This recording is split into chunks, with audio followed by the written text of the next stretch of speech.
All right. What's going on, everybody? My name is Ian Robinson, and I am a Master ZBrush trainer here at Maxon. So we make learning ZBrush as fun and as simple as possible. So thank you all for being here. I'm really excited for today's stream because for the last couple weeks, we've actually been building this Chibi Deadpool character, and now it's going to be time to pose him. So I figured over the last couple weeks, we went from blockout stage and then just building up the whole scene. And so now we're going to pose him. And then we're going to also prep him for 3D print. I did mention earlier, last week, I think, that I actually wanted to prep him for some animation, and I want to do that as well. So eventually we will be moving into Substance Painter and texturing him and stuff like that. So I'll probably do a little bit of prep behind the scenes for that and explain what I did. But today I want to get to posing because we want to make him an actual 3D print to hold one of these guys, little pins. So this is what's going to happen. What's going on, Travis? Welcome in. Yo. So let's get into it. It's gonna be fun. Usually my streams go for about 3 hours, but today there's a lot of stuff going on because unfortunately next week I won't be able to stream because I'll be in Las Vegas at NAB. So if you're not aware, NAB is a broadcasting trade show held in Vegas once a year, and Maxon has big presence there because of course we have Cinema 4D, which is a huge motion graphics tool set, as well as Red Giant, and which is also for like VFX and color correction and so forth. So there's a lot of it's a really big trade show, actually. And so we're also having ZBrush there, and we're also doing some fun 3D printing there. So if you are at NAB, stop by, say hi, and then we'll also do some fun stuff together. What's going on, Anna? Hello. All right, so first things first, let's turn on a little bit of music, because you know I love my music. So we're going to go, boop, turn that on. It's always just on in the background. Hopefully you can hear it, but I need some tunes. And let's get into this. So, all right. So this is where we're at currently. So let's just turn on our coffee cup. So this is what we got. Let's pull up the concept too so you guys can see what the concept is about. Let's go to import, and there is the reference, which was drawn by an amazing friend of mine. So have to honor this right now. Boom. So now we get to do this. Now, of course, what's fun is we need to check ourselves before we wreck ourselves, as I say. We need to take a look at the concept, take a look at what we've built, and then make things kind of fit a little bit more than what we currently have it. So let's go to our samples, turn off spotlight projection, and now we're going to come in here and basically try to match this up as much as possible. And this is going to be quite interesting. So the cup needs to be a little bit smaller, I think, just based on the concept. Let's see, if we were to, yeah, I think the cup needs to be just a little bit smaller in comparison to him, which is totally fine. So we're going to grab this guy right here. Let's go ahead and select everything. And we're just going to size this down a little bit. And we'll just adjust as needed. And of course, too, if anybody has any questions, please feel free to do so. But, all right, let's get into the posing element. So first thing, we're going to go to Save As, and you can see we have our entire block out here. I'm going to create a new folder and call this block out. Move this right here. Oops, so we'll call this blockout. So there we go. So I'm a big fan of naming. Actually, I'll call this DP blockout. Blockout. Boop. And then we'll do another folder and we'll call this DP pose. Pose 3D print. I like to name my folders basically something that makes the most sense. So we'll move in all the blockout ones here. So this way I can always go back to it. And then we're going to open up this one, and then we're going to call this DP Chibi Pose _001. So this way we keep organized. Organization is key, and trust me, your clients will appreciate it. So, okay, now that we have this, basically, let's just move straight into posing. And what we first need to do is, for me, it's identifying the stuff that I need to take with me into the pose, not the other way around. What's my PC configuration? Great question. So I have a few PCs. The one I'm currently on is a bit of a beast. So I have a 3rd gen Threadripper. I have a 3090 GPU with 128 gigs of RAM, and yeah, I got a 1 terabyte SSD with a 4 terabyte SSD backup. So that's on this one.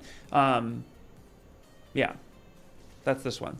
But because ZBrush is fully CPU based, my personal machine is not as beastly, and I stream on that quite often, and I also do equal amount of quality of work.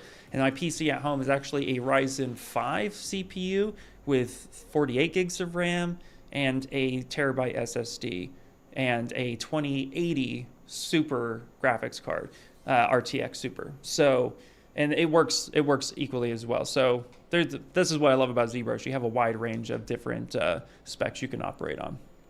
All right, so let's come over here. So let's identify the things that we want to take with us or that we need to take with us. And the first thing that we definitely want to take with us is, of course, his body and such. But like the swords, for example, we don't really need the swords to take with us in the pose. And I would even say the belt bags themselves, we're not going to need that as much either. We don't want to be bringing over too much into the pose itself, because we can manually bring those bags and those swords back exactly where we want them to be. But if you try to pose everything at once, what ends up happening is you end up kind of just like fighting geometry unnecessarily. So we're only going to work with the stuff that absolutely matters. And even still, like his boots, I would say that his boots maybe even cannot be brought with us, because I don't need to deform any of that yet. I can just bring the main shape and stuff. So we're going to say that we're just going to hide those elements there, and we're just going to focus on everything else that is here in this scene. And we're going to come up to Z plugin, go to Transpose Master, and let's click that on over. Love from India. Thank you, thank you, thank you. i9 14 gen is best. Intel is actually really good. Intel's really good. If you want to know specs that work well with ZBrush, here, let me go over here to, let me drop a link for you to follow. This way, this is a little bit easier for you. You can see the requirements and what we recommend. This will be much helpful, but that should work. Leonard, what's up, buddy? Hello, hello. All right, so now we got this. Yes, that's super low res, which is beautiful. And you know what we're gonna do? We're actually gonna put on a different material, because I downloaded a fun material not too long ago. Let me go, I have to search for it now, of course, so hold on one second. But I think you guys will like this. I like this material a lot. I just found it very recently, so let's see. Let's see if I could find it real fast. Oh, of course I can't find it. Hold on. ZBrush materials. Oh, wait, there it is. Yes, there we go. Great. I really like this material. I actually just found it real quick, which was, here, I'll show it to you. Show you guys. This is a fun material. I'll shout out this guy right here. I'm probably going to butcher his name, so I apologize ahead of time, but Bruno Câmara. If you look up Bruno Câmara, or Câmara, jeez, my bad. Let's see here. Let's see if I can find a link to it, because it was not, I think it was free. Let me see. Yeah. I want to link it to you guys, so you guys can have it. No, that's fine. Where is it?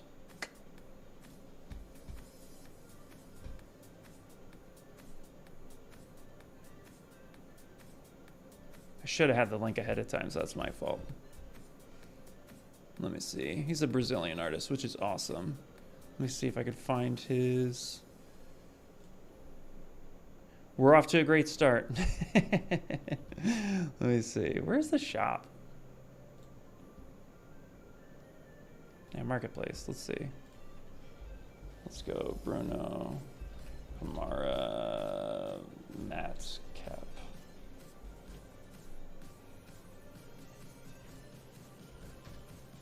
I think I know that. Oh, you know what? I know where the link's at. Hold on one second. My brain is dead today. Will ZBrush come on the iPad? The short answer is yes. The long answer is very soon. It will definitely be coming. Do not worry. In fact, if you signed up for that QR code, by the way, if you signed up for that QR code, I'll tell you right now, you want to keep an eye on your email. Check your spam too, because you might be receiving, at some point in time, you might be receiving, you know, like an email to be updated with that stuff. Here's the link. There we go. Found it. Here's the link for the material that I'm going to be using. So definitely check that out if you like this material. Boom, boom, boom, boom. I actually really like this material a lot. I think it's a lot of fun. It's cool because it has like kind of that bronzish feel to it, very statuesque. And this also just helps me see things a lot better. Okay, so now that we did that, it's always fun. Here we're gonna go ahead and turn on our wireframe and we're gonna see the selection sets that we want. And we definitely want to grab this guy right here. And we're gonna center him this way, and then we're gonna come in and center this into the world. So this way we know that it is completely centered to the world space as we would like. Now, the fun part about this pose is that he's just hugging this thing, right? So we get to come in here and kind of make it our own little thing here. So, and what I realize is that we need to have it so his arms can wrap around. So we're gonna need something, say like this, right? But then I'm gonna want to mask this section off as well. And then I'm actually going to want to mask off this top section because I actually just want to stretch this on down, make it a little bit taller, because that's where I kind of failed isn't the right word, but this is where like it's just as far as the volume and stuff goes. Want to be able to, of course, make sure I grab the right stuff. So let's clear that mask. Boom, let's do that. And let's just bring this down. Say something like that. Okay, that's a little bit better. We can fix that later. That's fine. Okay. So now here, what I want to do is I usually start posing from the hips, and then I usually will from there just adjust the limbs and stuff. So here, it's pretty obvious that his head is like kind of wrapped around and squished on one side. And this pose might seem kind of simple at first, but there's a lot of deformation that's happening on his face here. So we're gonna want to try our best to replicate that. So thinking that the face is more squishier than the actual cup is gonna be our mindset. So again, let's block this off here, and then let's just start from the hips. So I'm going to go ahead and we're going to raise this up a little bit. Get his neck about, say, this level. And then his head's kind of leaning off to the side. So we're going to kind of tilt him a bit.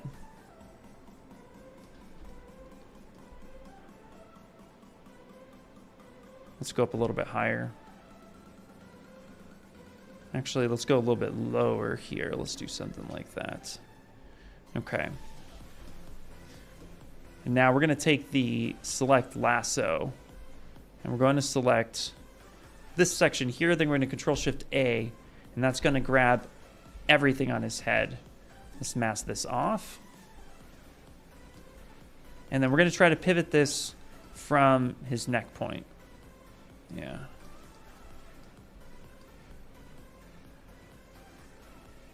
Okay. And of course, he's too centered right now in the world. So let's mask off this cup. Let's mask that off. Let's move this more to the side.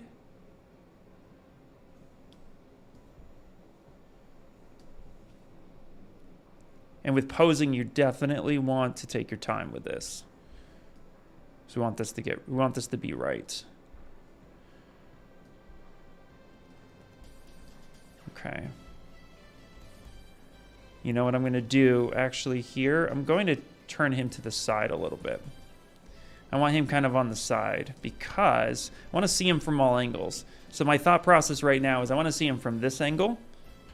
I want to see him from this angle. I want to see something of him from this angle. And of course, we want to see something from the backside.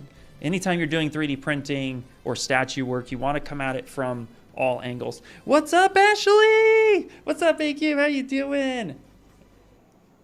How is going on?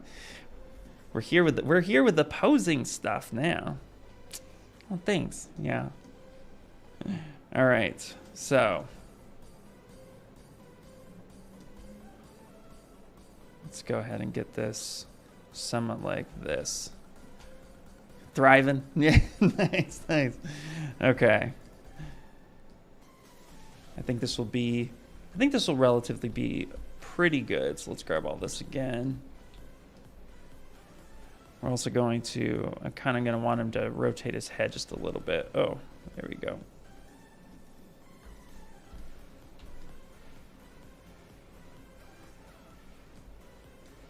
This is going to be an interesting pose. I'm actually going to be digging this one. Okay.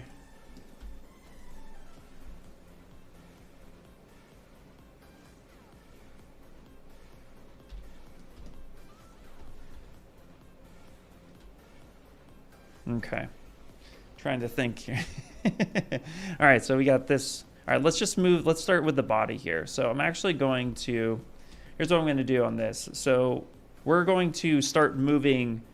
I want to start moving his limbs and everything about it. So I usually will do this in a few different stages. So let's do this first. To move it, I want to move his limbs and then I want to adjust accordingly. I'm not trying to get everything all at once. So I'm going to send this back for a second just to get things in place where I think they should be. Okay. We're going to go ahead and hit save as, and let's come in here to our Chibi sculpt, Chibi pose. What we're going to do is we're going to save over this one.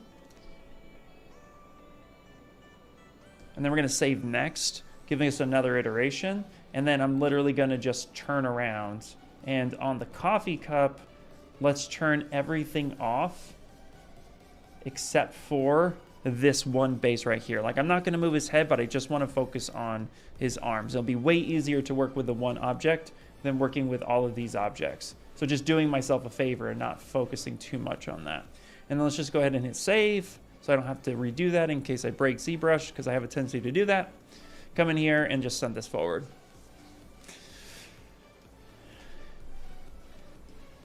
Ashley, are you streaming later today? Out of curiosity. Okay. And to save us some time, I'm going to come in here and I'm going to go boop, and I'm just going to go ahead and just make this all one poly group, because I don't want to be fiddling with all these different poly groups here. But part of the other reason as well is with the new Transpose tool, what I can do is I can press and hold Control, start dragging this, get a little bit of a soft selection, then let go of Control and start bringing this down so it's a little bit more in the middle here. So when I bend this, I get a lot more deformation. And then I come through here with a softer mask. Come in, just soften that just a little bit more, unselect that stuff. Now this is in the middle, so I can start rotating this around, and we can make him hug this thing. And this is where you're gonna want clean topology. So if you're fighting, or you have DynaMesh as an example, then let me just tell you, like, DynaMesh is really going to give you problems. So this is where Proxy Pose, which is a new feature, would really come into play.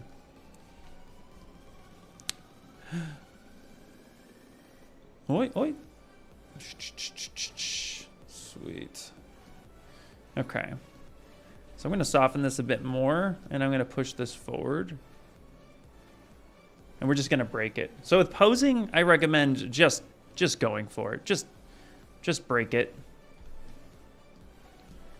here, because then you can always fix it. I'm going to grab this right here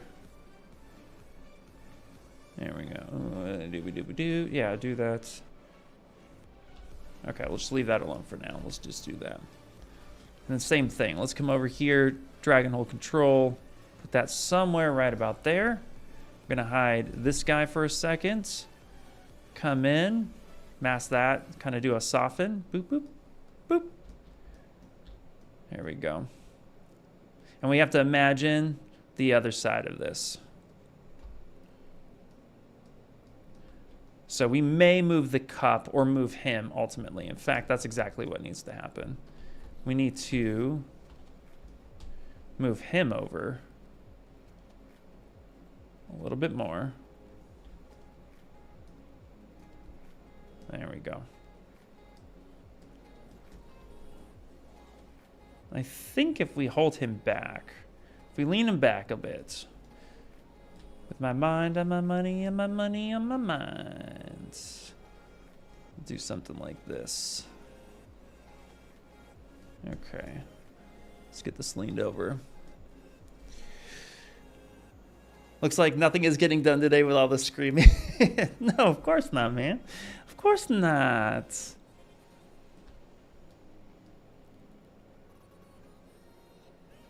Okay, let's pull this back a little bit. Okay, we're going to try this again. So now I'm going to clear this mask, going to come over here, press and hold control.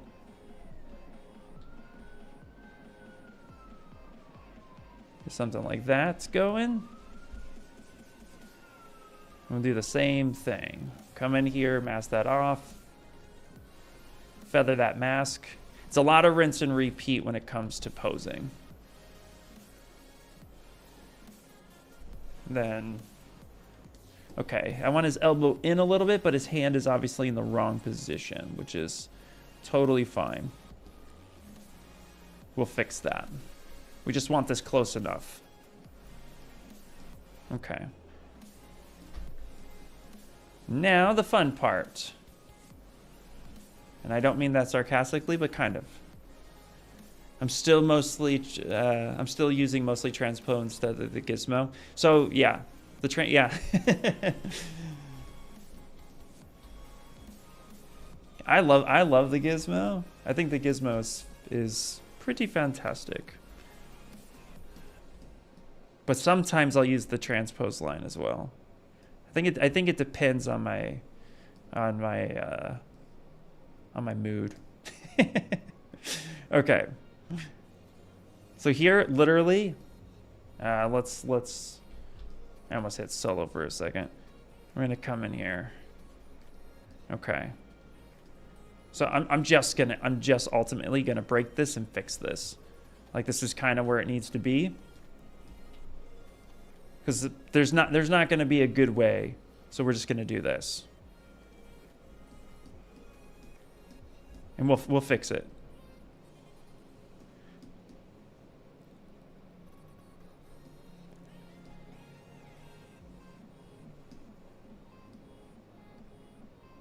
Let's get his leg all the way up there. Get all the way up there, buddy. Boop boop boop. And this is why I broke it off too, because 100% knew this is gonna break. Like I'm ultimately going to, for the print itself, I'm gonna end up welding this, welding it all together. So there'll be a little bit of, whatchamacallit, there'll be a little bit of like, I can't find the word today. A little bit of creative liberty. We'll just call it that. There we go. Okay. I don't know if that made any sense, but doesn't need to. Okay, so let's come in here. Let's mask this section off. Now, I'm not going to soften the knee as much because the knees usually have a more of a sharper deformation. You usually get something that tapers off like this, right? That's what we want. So we're just going to have that bent ever so slightly. But if you've ever ridden a horse before or had like, you know, jumped up on something and kind of wrapped your legs around it, then, you know, you'd know that this would kind of like bend in just a little bit. You kind of like rotate your hips out. So, well, I keep hitting solo. We don't need to do that. And actually, before we do that, let's do this. Let's look at this from the top. We'll bring this in, but we'll rotate this around. So like this. So your hips will rotate outwards and your knees will face out when you're trying to like hug on to something altogether. So always remember the knees kind of facing outwards a bit. And then we want to look at this from underneath as much as possible. So again, we'll rotate this just a bit. Okay. Beautiful. Beautiful. Are there planes for a rigging system like Cinema 4D with weights for ZBrush? So my plan is to rig him in Cinema 4D, or to get a quick rig with like something like AccuRig and then bring it into Cinema 4D, because then yeah, I can do like a whole weight paint system and stuff like that. I'm still learning the Cinema 4D method of doing that, and since I want a 3D print of this as well as an animated version of him, I'm definitely just focusing on the 3D print side, because I'm still learning that element of it. But what's fun is I've seen a lot of cool stuff. In fact, I'll show you kind of where my head is at, because I want to learn this new system. So if you type in Cinema 4D, was it Toon Animator? It's animation. This was actually been out for a while, and oh, it's like Sketch Toon. I think that's what it's called. No, that's not it. Where is it? So okay, here it is. So this has actually been out for like a while, and I could see my character being rigged this way, which you can do easily in Cinema. And so I'm currently looking at this system to do that, and it seems pretty straightforward, which is nice. Nice, looks like IK rigs and stuff. So yeah, soft IK rigging. So this is something that I'm currently working on in the background, and then I want to actually rig him this way, because I think it's going to match the style super well to get him doing backflips and stuff. So this is like a bigger project ultimately, and I want to bring in more of this. So that's think of that direction with this character. Yeah, Toon is cool. Absolutely, yeah. Yeah, I'm new to the animation part of it. That's not something that I typically, I never really had to do that, since I come from toys and collectibles and game props. So the most I've ever done for animation is literally just attach some sort of mix and mode rig to it and then hand it off to the animators. That's the most I've ever done to it. But for the most part, prep everything and then send it on off. So it's actually quite neat to see this process. So I'm really excited to learn a little bit more about that.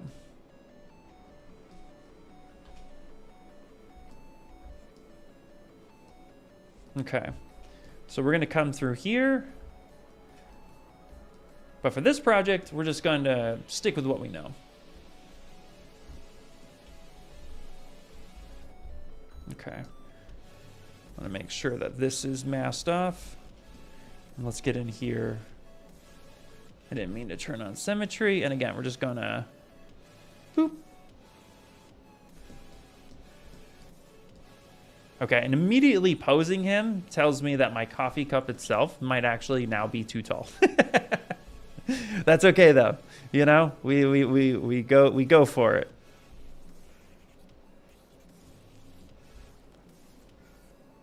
Okay, so we're gonna make sure we don't break his booty too much. That's important to me.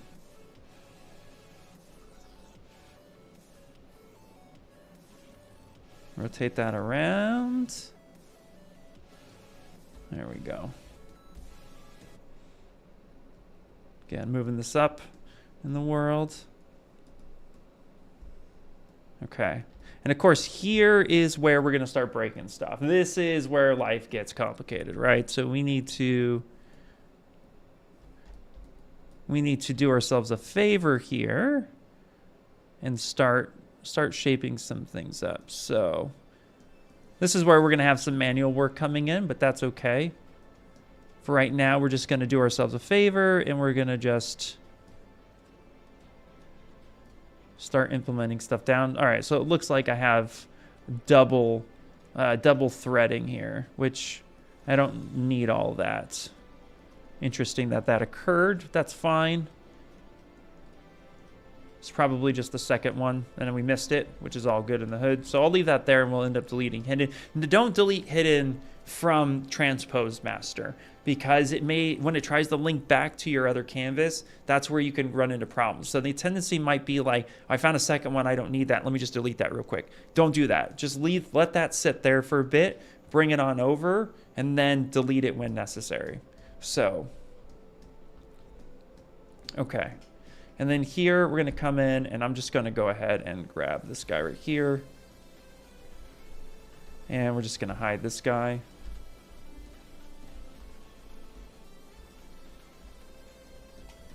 And now let's just come in here and let's just rotate his hand around. Cool part about keeping the hands separate, of course, is that we get to do that.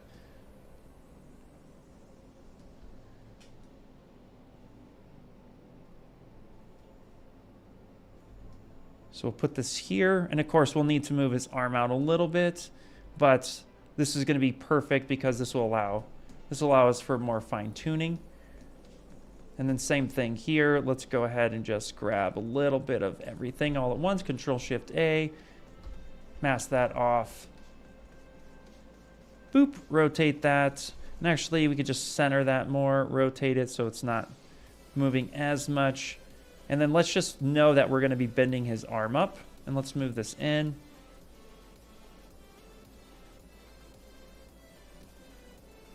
There we go.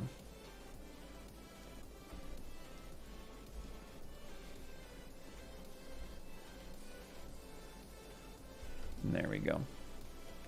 Animation is really fun. Yeah, it looks really fun. That's what's so cool about it, is that it definitely is something I'm super interested in learning more of the pipeline. I'm at that point in my career where I want to expand more of my knowledge and have more familiarity with a lot of the different industries. And so with animation is definitely something that I know a little bit about, because when I was in high school, so I graduated high school in 2001. I went to Burbank High, and basically, like, I was studying to be an animator. So I have a funny story. So studying to be an animator, I used to draw a lot. In fact, if you scroll on my Instagram, IR_sculpts, if you scroll far enough, you'll see some older artworks and stuff that I posted. But I used to draw a lot of anime and stuff when I was in high school, like before anime was cool, right? So like mid to late 90s, anime still wasn't that cool, believe it or not. And so long story longer, basically I ended up just drawing a ton of it and was like studying animation, and ultimately it just, like, I went to a studio, I saw how like the animation process works and stuff, and I spoke to an animator who wasn't like necessarily super happy with his job, and that was just no good. So and also too, people were telling me at that time, like, oh, you know, you can't draw anime, it's not lucrative business. And at that time it wasn't really, but little did even we know back then that it was going to be a very lucrative industry. So I just kind of put the pencils up and didn't really do anything else.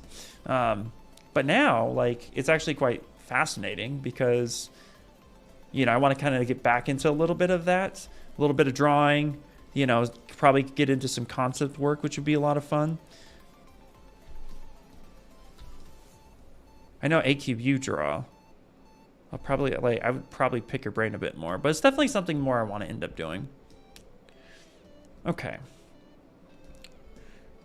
Okay, we're getting something. So I extended the coffee cup, and we didn't need to do that, but luckily the topology of this coffee cup is actually super low, so we don't really need to worry. I could bring that back. So I'm not really, you know what I mean? Like, I'm not really worried about that. Like, I could just do this. Could go boop. We could do something more like this. There we go. And we'll fix that ultimately. Now let's go ahead and let's bend the knee. Bend your knee.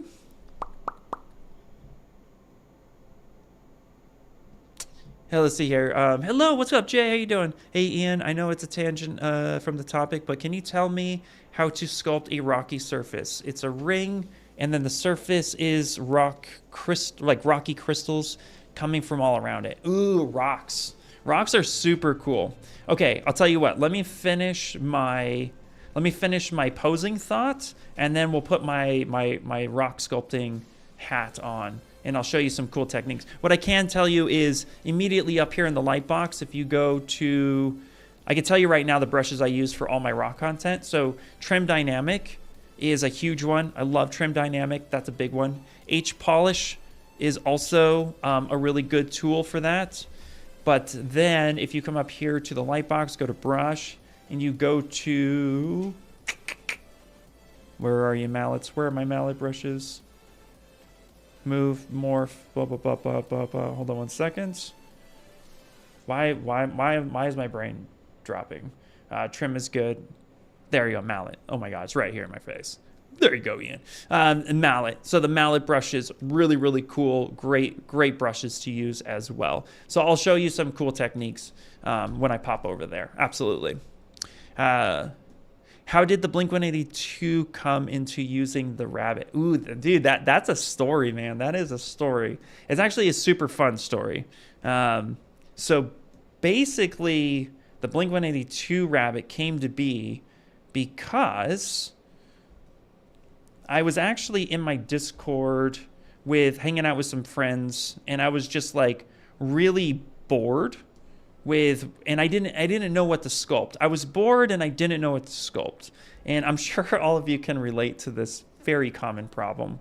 Also, real quick, I'm leaving space here between the coffee cup and this boot because I hid his other boots, which are much thicker, and I don't want to move his leg too much, and I can always come back in. I just want enough of a deformation on this, so I'm going to leave this alone. So if you're wondering why I'm leaving there a bit of a space, that is why. Okay, and then we're just going to come in here. So anyway, so I was bored in my Discord one day, and ultimately it was like, hey, what should I, like, I need to sculpt something. I'm kind of like, you know, bored. And so a few friends in the Discord were like, you know what, album covers are really cool. And I've always wanted to sculpt the Blink Bunny. So I took this advice and almost immediately ignored it when I saw the Blink Bunny. It was just like, okay, I won't do an album cover, but I will do a band mascot. And the Blink Bunny was the mascot I wanted to choose because it's literally one of my favorite bands of all time. Like Blink-182 was there for me in my childhood when the rest of the world was not. We'll just leave that story like that, right? So the 90s was a very difficult time for some of us. So anyway, so I ended up sculpting it and then making just calling it fan art and just saying like, dude, this is what I love, and made a 3D print of it, and everything was copacetic, right? And then usually I'll have people that will reach out and ask if I'm available for freelance. And so because I was actually pretty available for a quick job, this one guy called me and he was just like, hey, quick question for you. Are you available for a quick project? You know, this is what it is. And he had brought up, you know, a certain Tom DeLonge. It was just like, hey, can you know, they're looking for a quick project. Like literally, you got to have this done in a couple days. And they were looking for, basically, they hoped that somebody had already made the bunny. And so in basically doing their research, they found out they couldn't find anything. They didn't like what anybody had done. They had all said like, this was close enough, but not quite. This is not good. This wasn't right. And then the guy who I was speaking to was like, well, I know this artist that had done it. And they showed my Instagram post to them, and they loved it. According to him, they all said, quote, yes, this guy understands. This guy gets it. This is our bunny. So, and so they were like, can you get the bunny from him? So they call me and they basically just like, can you get this animation ready in 2 days? And I was like, yes, I could do that. So I basically just crunched it out real quickly, talked to everybody, and then from there, within 24 hours, I had it turned around and gave it to them. They sent me the overall, like, they animated it really quickly because there was another guy who was building the scenery. They animated it really fast, and then they turned around and sent me samples of the animation. And if you don't know what I'm talking about, which is totally fine, because I realized I should have like some sort of reference. If you come here to my portfolio, here's the bunny that we're talking about. This was the original post that I had made in ZBrush. And this is a Redshift, ZBrush Redshift render. And so this was what they were like, dude, yes, this is it. And then they sent me this video as a sample, asking like, hey, you know, what do you think of this? Does this look good? Blah, blah, blah, blah. And I was like, yeah, this looks pretty awesome. Like, I wish I had more time to really texture it. Like, for me, I wanted there to be more time to do more to it. But this is what I had at the time. And they were in love with it. And that's what matters. At the end of the day, if your client is happy with what it is you're doing, that's all that matters. You know, and for me, they were like, yes, this is perfect. So then they ended up opening last year's tour, not the one they're currently on, but the one they did last year, their world tour. They actually came on, and this is how they started. And I believe this was based in Chicago. So this was ultimately it. It was so cool. And I really just ended up digging this. So this was my second really big animation piece that I had done. And it was really a lot of fun. Really dug it. And there's the story.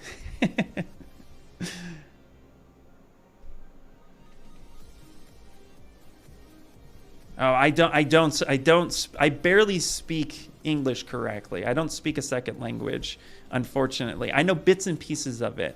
Russian is something that I've never tried to really learn. So, yeah, I just don't know it. Let's see. Boom, boom, boom, boom. Yeah, let's see. I think the true lucrative business related to anime right now are gacha mobile games with anime characters. Yeah, absolutely. Chibis are cool too. You don't use orb brushes for rocks. However, they're not standard ones, but extremely popular. No, actually, well, yes, Anna, yes and no. I do use orb as well, but a lot of my stuff, I actually just use the standard brushes. I have a few morph target tricks that I actually end up using for some cracks and stuff like that. But orbs is really cool. I do like their orb brushes. I just don't typically stay with the default because it's just faster for me.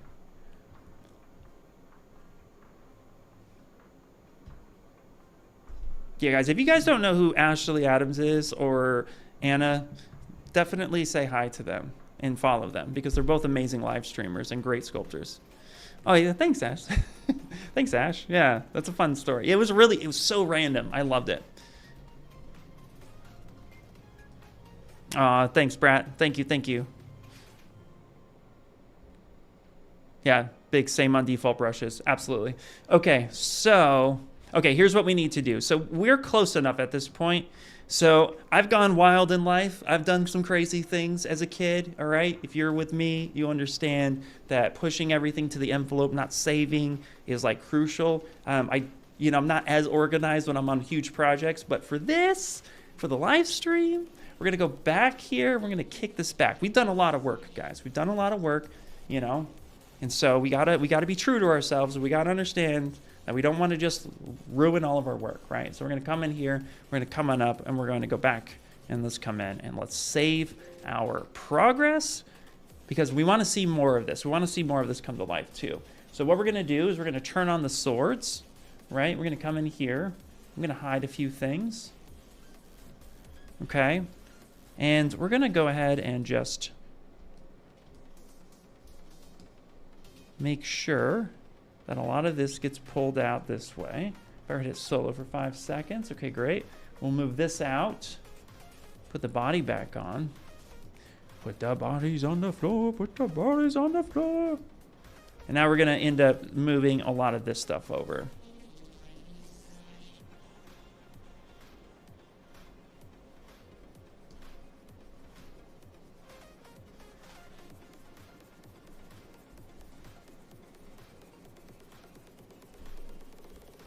There we go.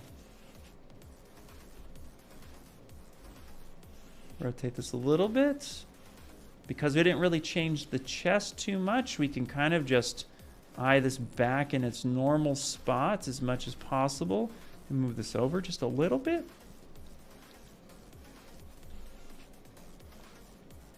There we go.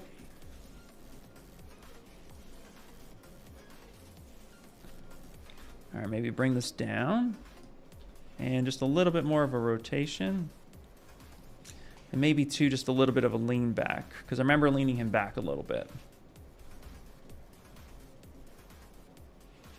All right, I'd say that's getting pretty close.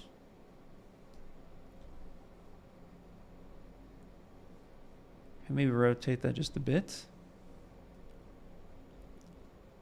Okay, and then we'll save it, and then we'll go over some rock techniques. That's gonna be fun. Let's actually do that. Let's save this, and we'll hit up the rock question, which will be fun. I remember you sculpting this in the Discord. Yeah. You remember the Blink Discord day? Yeah. Yeah, that was super fun, man. That was super fun.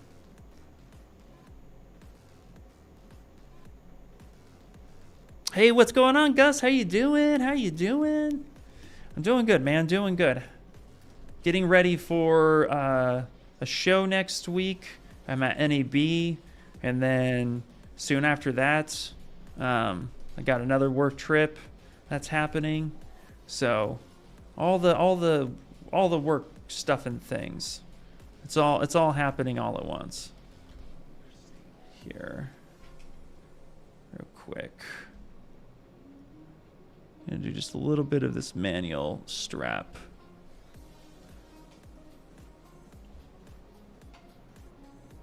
Push this in just a teeny bit. Okay. All right. So rocks. So let's talk rocks. Let's talk rocks. Here, let's put him over here, because why not? Let's get him going. Let's move this over here. So with rocks, we're gonna switch. We're gonna come in here. We're just gonna start with a sphere, drag this out, hit T for edit, and make polymesh 3D. So rocks, reference is king. Like with anything, reference is king, right? So you definitely want to come in there and get some sort of reference. But the idea is, like, you know, if we were to come in here to Google real quick and just type in, that's not a rock, that's a boulder. Wow, with big old text. We're gonna leave that there because I keep hitting cap locks and stuff like that. No, not now. That's fine. Let's go to images. And here we just want to, you know, like something like this looks pretty cool. This is a pretty cool shape. So what we want to first identify is overall the primary shapes. Even something like this rock here, we just want to take a look at shapes and see what makes up the bulk of it. All the details, look past that. Don't look at a single bit of detail when we're talking about rocks. What you're really looking at is the main shape of it. Is it kind of more squarish? Is it round? You know, the pitting and stuff like that, it's usually pretty simple to knock that stuff out once you get there. But ideally, when you're taking a look at a rock, just like anything, there's anatomy to it. And that anatomy is what you want to call out. So if you want something a little bit more thin or more roundish or more squared off, these are areas in which you want to kind of go for. So let's say we want to do a little bit more of a squared off shape like this. So the first thing I'm going to do is choose the appropriate shape, right? So I did start here with some sort of like sphere, but if we want to do a little bit more of a, you know, of a squared off shape like this, then what we could do is actually just quickly initialize, come in here, cube this a little bit, maybe scale this up. We don't need that anymore. Scale this up a bit. And then let's give ourselves some geometry. So I'm just going to go to geometry, turn off the smooth function, and divide this a few times and delete that. So now we have something like this. Or what you can do is you can shape yourself first. So you can even go simpler than this. You can come down, turn off all your resolution and say cube so that it's all, you know, just single-sided geometry. Oh, it's not single-sided, but, you know, there's no edge loop support here. And we can actually come in and maybe do a little bit of a quick shape here, say something like that. And that works fine. And then we're going to come in here and I'm going to divide a few times and then delete. So I get a little bit of topology. I personally do like to work in DynaMesh when I'm working with rocks because you can rebuild really quickly. So the reason why I actually subdivide a few times and delete is to then get a more accurate DynaMesh look for it. I can guess if I start here from 0, so if I come back over here and say, okay, I could go to DynaMesh and say, well, what's resolution 28 look like? And that could give me something that's usable. But if I just divide a few times real quick, delete lower, and then I come over to DynaMesh and I pick the picker, I then can identify the resolution that I want to work with. So 72 is actually pretty good, and that gives me something to start. Now, what I like to recommend is come up here to render, and if you're in 2022, this works for you as well. Come up to render, go up to preview AO, and turn on that occlusion. That's actually going to give you a real-time ambient occlusion look, and it's really like looking at the depth of each cut. So you're more getting like a cavity effect. But the reason why you'd want to do that is because now we can start shaping and we can see how some of the shadows might fall on the rock. So if I turn on trim dynamic, say something like this, what I'm going to do now is I'm just going to come in and start hitting up some of the corners here. So I'm going to come in nice big brush,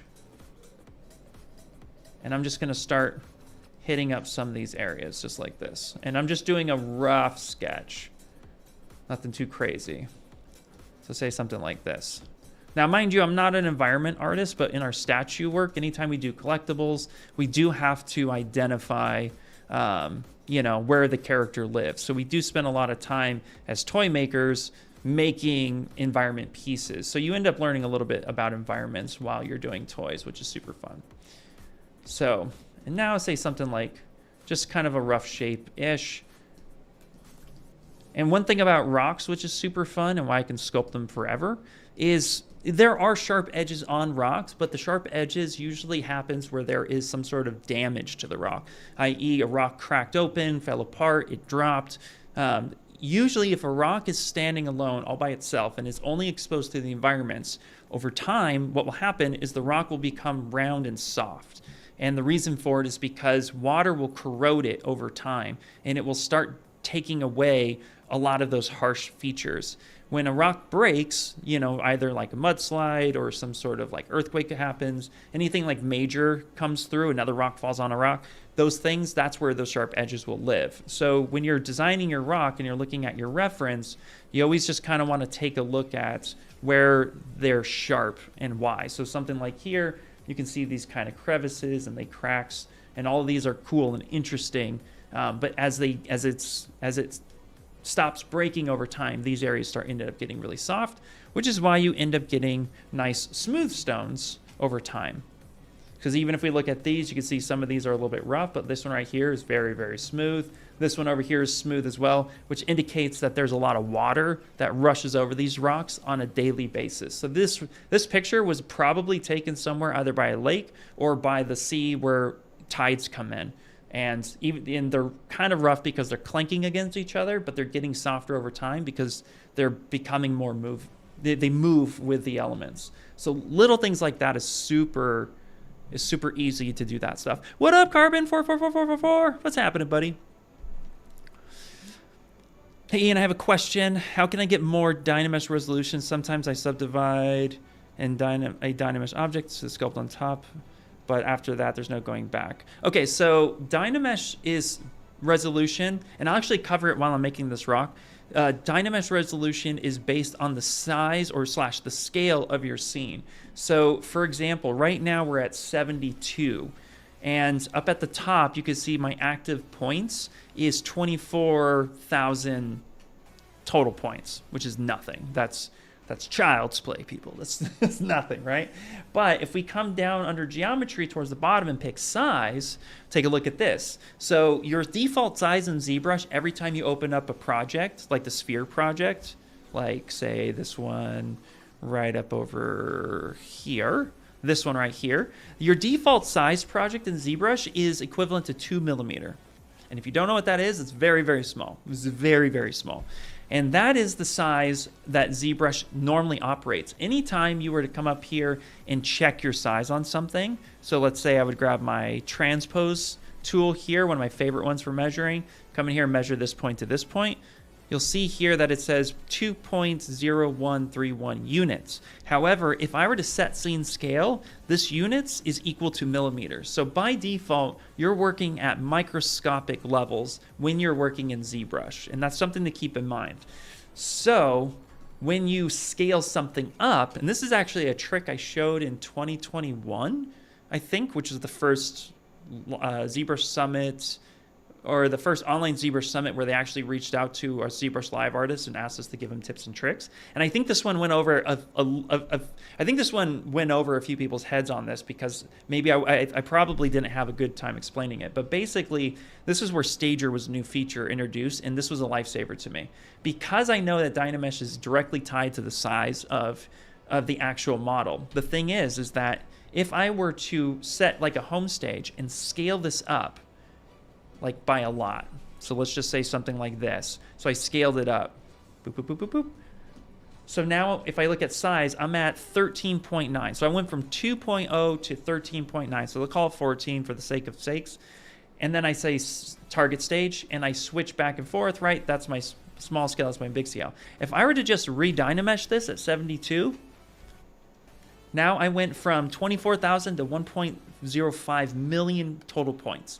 So it's all resolution based on size. The size of your actual model matters. So if you want to get more resolution out of DynaMesh, then this is what you would need to do. However, every subtool does have a limitation on how far you can take something.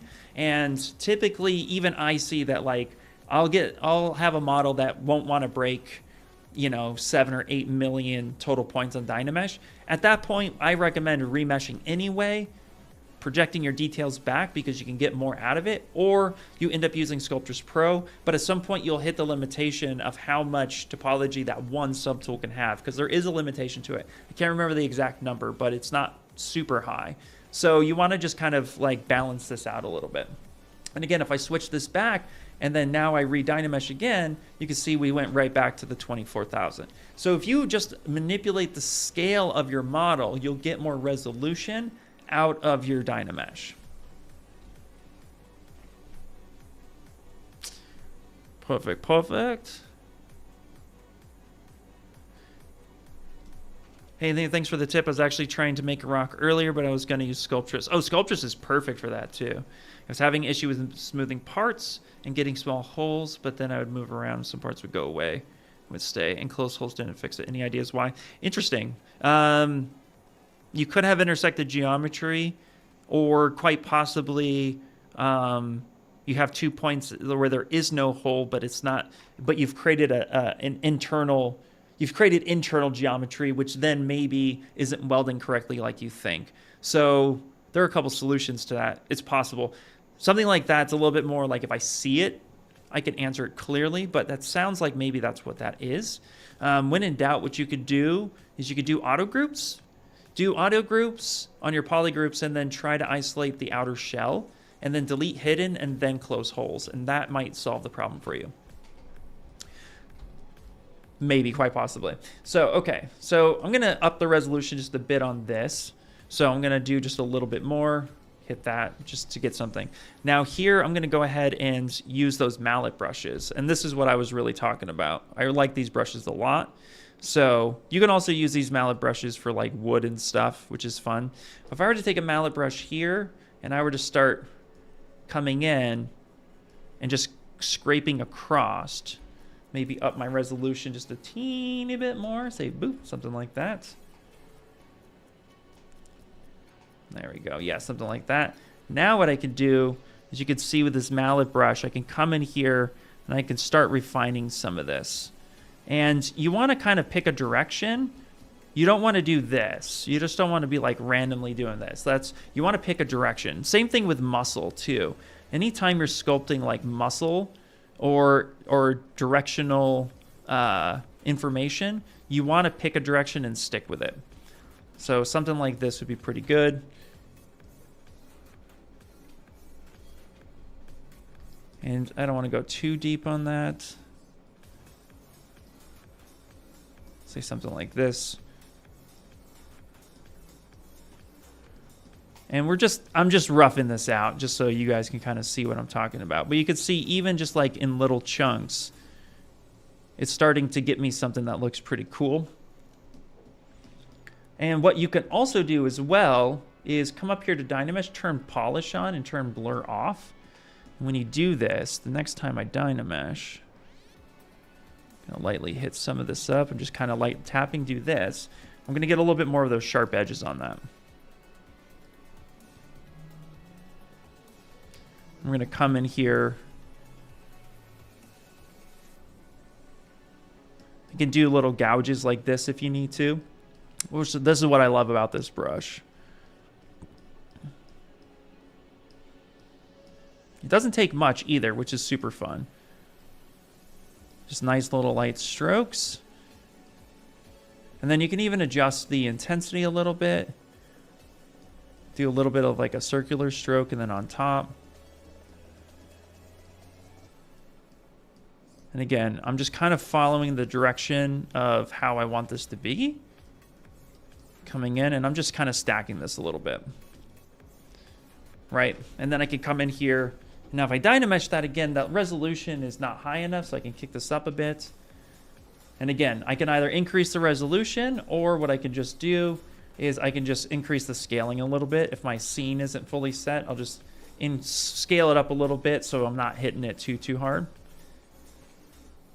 And then now I'll come back here to H polish, and we'll start refining some of these areas a little bit. And let's actually drop the focal shift just a bit, and I will scale this up a bit because I'm going to want some topology here.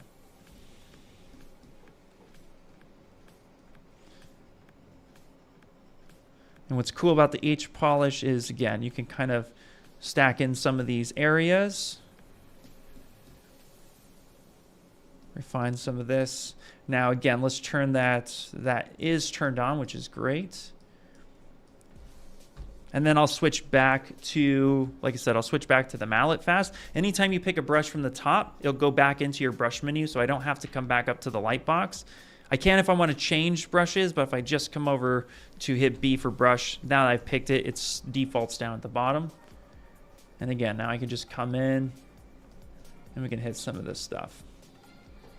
Now, if I wanted to add like some cracks to this, what I'm going to do is I'm going to dig in a little bit. So I'm going to want some cracks happening just underneath here. So I'm going to dig in just slightly on this side.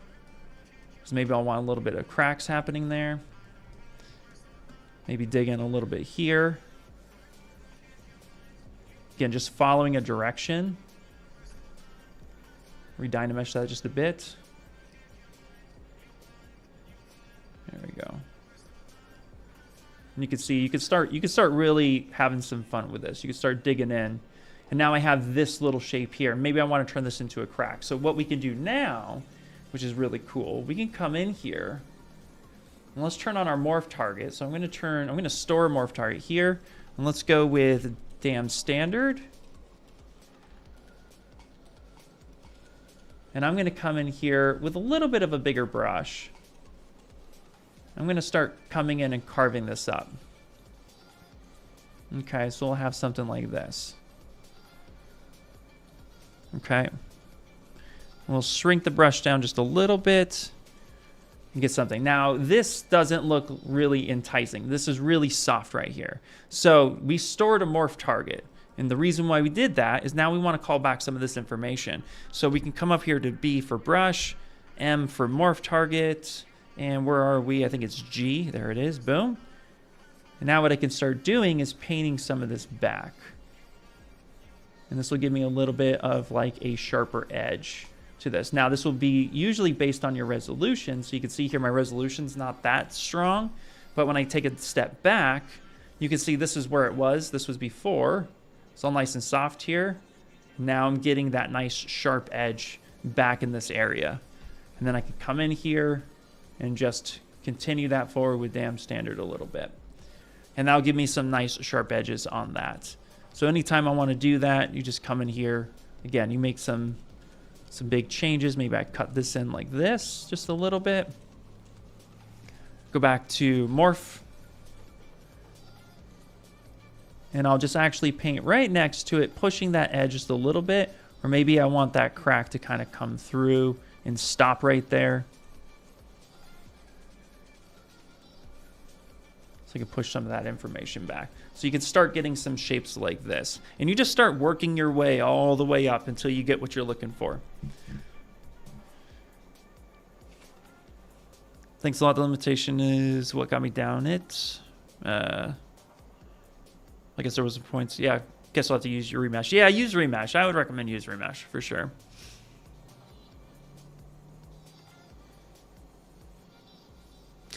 What about controlling the amount of polygons while doing remesh? When I remesh a mesh for the minimum amount, the polygons create too many polygons anyway. Does this process, is it also related to the size of the mesh? No, it's not related to the size of the mesh. That's a great question. So here, let's just hit save as, because why not? Rock, boulder. Okay, so it's not based on the size of the actual mesh. The mesh itself. It's actually a number that is trying to tell you how many polygons you actually want. So let me explain. Hey, what's up, Ryan? Pixel and Plastic, how you doing? Welcome in, welcome in. Okay, so let's turn off DynaMesh for a second, and let's say we want to rematch this, right?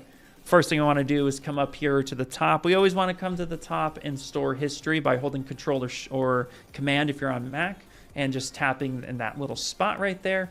If you want to have the very last piece of history, and you have this blank space that's over here, you can literally just click this blank space, and that will turn on or off from the last one. So that's the way to do it. Anyway, so let's say we want to ZRemesh this. So if we go to ZRemesher, this number right here, 5 target polygon count, that is in thousands. So think of it in that way. So 5,000 target polygon, that's the default. So here we have a total of 2.366 million active points or vertices. And here we're trying to give you about 5,000 polygons, or what is it times, well, yeah, just 5. Let's keep it simple. I was going to do weird math. Let's not do that. So 5,000. So that's very small in comparison to the million of points that I actually have, right?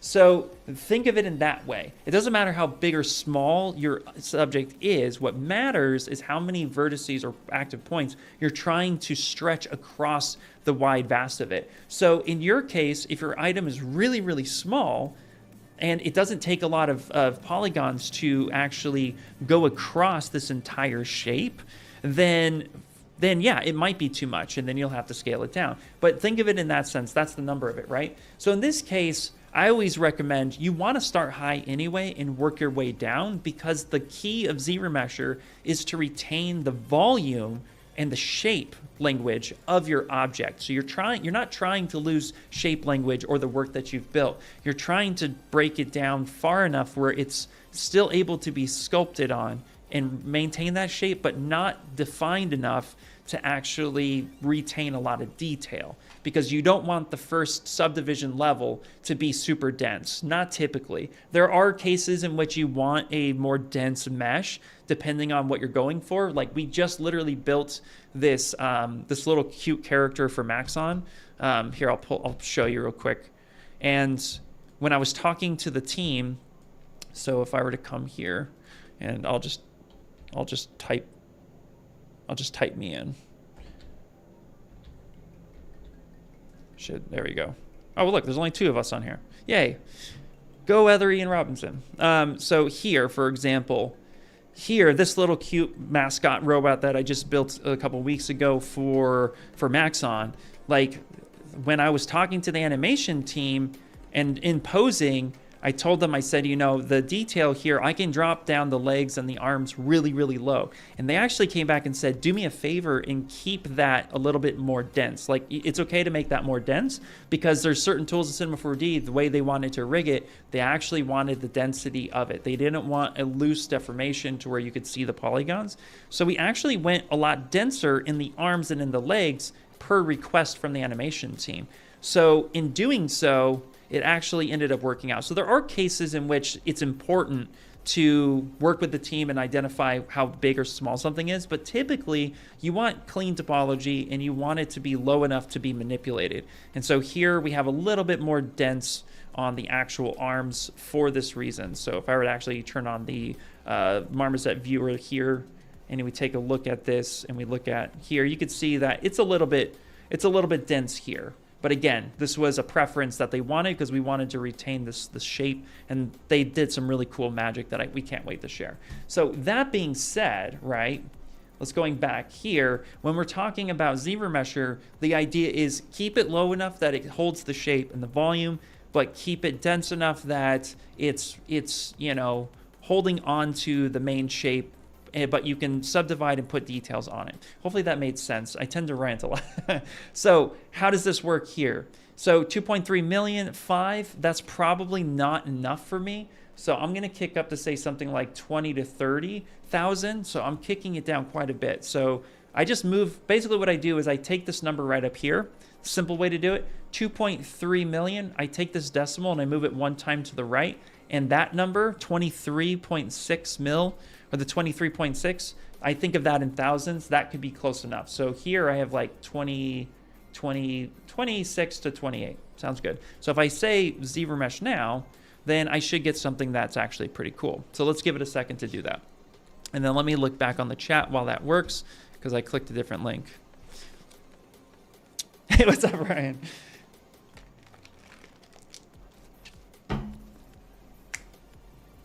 And we're thinking. And sometimes, you know, anytime I hit ZRemesher on a big item, I usually think, oh, okay, it's time for a coffee break or something like that. But it's only because, too, what it's trying to do is I didn't do some of the other settings I like to showcase. I kept adaptive turned on, and it's trying to adapt the quads as to the different sizes shapes. So we might see some really small quads and some really big quads because of how ZRemesher works. And if I go ahead and turn on the wireframe here, so Shift F, sorry. Yes, okay, I got a morph target on. Well, I'm so sorry, morph target. Let me back this up, delete that. Okay, and let's just go ahead and say remesh. Let's do that one more time. Turn off your morph target if you end up trying to change things. Oh, I also could have just, I guess I could have just changed brush. I have that on. It's okay. When you're done with morph targets, if you make a habit of deleting them, you'll save yourself some issues.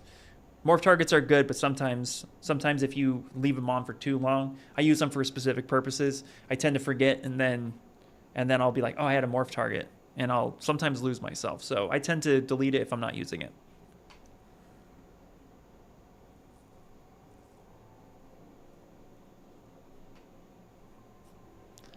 Okay, so doop-a-doop-a-doop. Also, too, I have a habit of over-explaining stuff because I really want you guys to get it. So I love questions like this, by the way, but I tend to rant, right? So, okay, so here you go. You could see here that I had adaptive turned on. This isn't too bad, right? This held the shape for the most part. We went from 2.3 million to 26,000. And again, I picked 26.2 and I got 26,300, blah, blah, blah. So that's the correlation. Now, it's not always going to be accurate. It's just more of a guideline. It's going to get close enough, and that's what we really want. So now the way I like to use ZRemesher, especially in the 2023 version, so this is one of my favorite features, is this retry functionality here. So if you end up doing something that's too low or too high, or you want to change your setting a little bit, then what you can end up doing, like this is what I like to do, I keep adapt turned on, but I turn adaptive size down to 0. And the reason why I do that is because I want the power of the quads to adapt to its shape and make it as clean as possible, but I don't like big quads, small quads. That's inconsistent and can make sculpting on it a little bit difficult. So I actually turn that down to 0, and then I turn keep groups on and I turn smooth groups down to 0 because it's not shrinking, but you do get a sense of loss in the volume if you're going lower than you anticipate, right? And let's say I do want to go smaller than this. So I'll actually drop this down a little bit, and then I'll say retry. And what it's going to do is it's going to take a look at the very first time that I ZRemesh, so the mesh beforehand, the DynaMesh mesh. And then it's going to retry ZRemesher based on that information, but it's going to populate a second mesh for me in my history bar. So now I can compare the generic ZRemesh to my new settings. And this is a fun feature because sometimes there is a little bit of guesswork in how you want the topology to be. And there are things that you can do to use PolyGroups and have clean selections. All that stuff will make your job a lot easier. But if you're just doing something quick, down and dirty like this, then ultimately this will end up working out for us, right? So let's go ahead and let that finish. Boom. Okay, so this actually went a lot lower. This went to 16,000, and the shape was still pretty much retained, and the quads are a lot more even. If I come back here, you can see some smaller quads, some bigger quads up on top. It's subtle for this shape. It's more noticeable on big bendy stuff, but this is okay. This is I'll take this one, right? So now that I have this, now I'll just subdivide a few times, and then we'll just come up here to our subtool, project history, and just let that detail pop over it. Boom. Cool. Now I have more workable topology. And here's the thing. Now I only have about 1 million. The DynaMesh mesh was 2 million, and it was struggling to retain that shape, right? But here, now I have almost the same resolution. And if we can compare this too. So if I were to take this one right here, so this is my new mesh. So I'm going to stamp that. And now we're going to come back to this. So there's a little bit of loss of detail, but not a whole lot. It's very subtle between the two. This being the DynaMesh mesh and this being the remesh mesh. And this is 2.3 million, where this one was 1 million. So the power of ZRemesher giving us better topology, holding details a lot better, allows us to work a little bit faster. And then again, we just come back in and we just start retaining a lot of we just start vibing this out. So you come in here and you just start shaping away as much as possible. And this is my approach to rocks and stuff. And then of course, if you do have the orbed crack ones, which is super fun, which I actually think I do. Let me see here. If I do, this is for you, Anna. Let's see here. If I come into here and then I come into, okay, I need to, hold on. I have things and stuff. I can't just go diving. Can't go diving down rabbit holes. Do I have them on this computer? Well, that's a good question. If I don't, you can find them pretty quickly. I thought I had them here. Maybe I don't. Maybe I don't. Let me see. I'll do a quick search. But then you can, bring in the orb crack brushes. Not orb. Ooh, I don't think I have them on this computer. Well, that's okay. So then actually, I know you can download them pretty quick. Orb crack brush. I know there's somewhere. Actually, you know what? I think I actually have them. I think I purchased them on my Instagram. I mean, my ArtStation. Let me see real fast.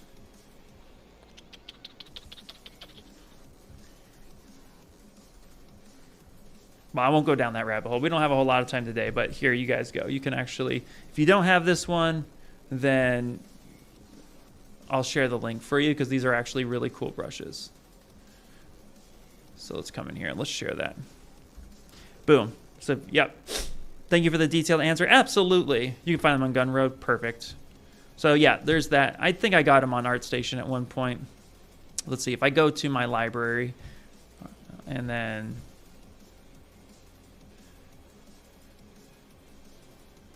But, yeah, they're super fun brushes. So then you could just detail it the rest of the way. But this is pretty much how I dive into rock making and stuff like that. And I'll just use the other brush too, actually, is the Slahs3 brush.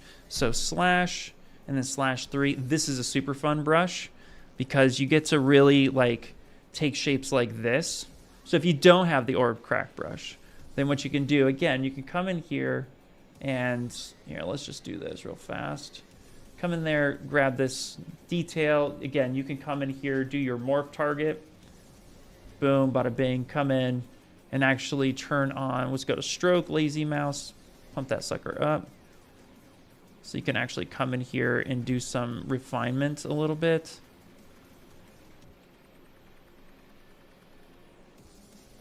And then you can even do you can do stuff like this, which is pretty cool. Maybe take that mallet brush back a little bit, dive in a little bit, gouge this out. Long story short, it's a rinse and repeat thing. Now, like I said, I like to do a lot of this when I'm doing it in DynaMesh because then I can rebuild the surface. But if you wanted to have like some gougies, that's the new term, then yeah, you just come in here and you just start refining. So anyway, I've butchered this rock enough, but hopefully that gives you an idea, or at least a direction on how to start. And now back to Deadpool. Oh yeah, Slahs3. I use Slahs3, Ash, for like seams in my clothing.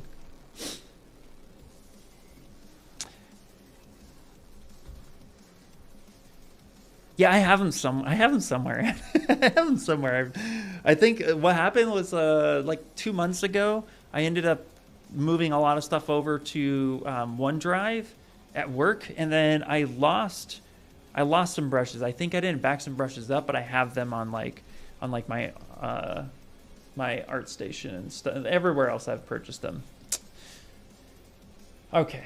So now, here's what we're going to do. We're actually going to come through here with the boots, and I'm just going to merge the boots folder together. So then I have something like this. And let's start shaping this a little bit more. So I'm going to take this guy, boop, grab this.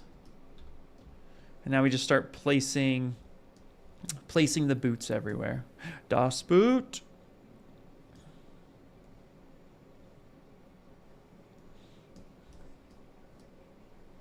Okay, let's rotate this around. Yes. Oh, perfect. And we still need to, I still eventually need to weld the inside of this boot together. Yeah, make these smooth. That's fine. We still need to, you can see I got a giant hole there still, which is, that's okay. We'll fix all that. Right now, we're just trying to get it all put in its proper place. Okay, perfect. Let's go ahead and move this one. You'll use it to further mess up your sketches. That's perfect. There is no other way. That sounds like a perfect workflow.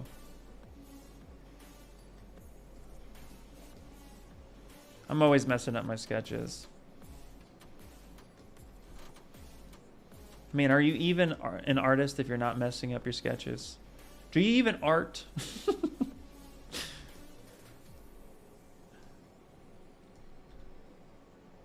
And let's do this real quick. Let's go to Transpose. Let's rotate this up a little bit more.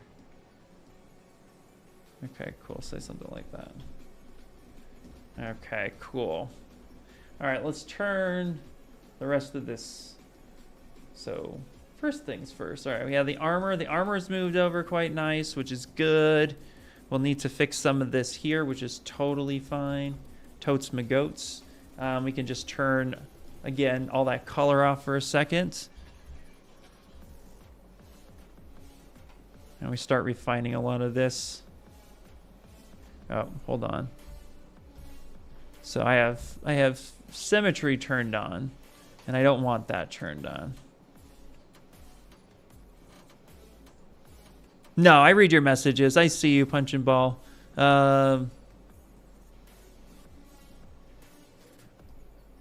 You were the one who asked about the resolution based on world size. Or did I miss that one? You could say that DynaMesh Resolution is based on world size, so it's a bigger object in space. Yeah, basically. That's a clear way of looking at it. You thought you were banned for real? No. No. Sorry, yeah. My brain's a little foggy. I have like 20 million things going on, and I'm trying to hit everybody's questions. So, and then I just keep talking. That's it. That's all I do. I just keep talking. So my bad. No. You're good. You're not banned. Okay, somebody ban him. I'm just kidding. Okay.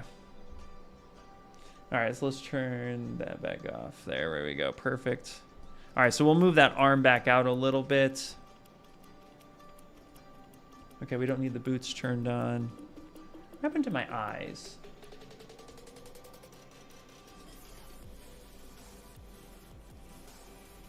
Oh, there they are. They're right there. Okay, great.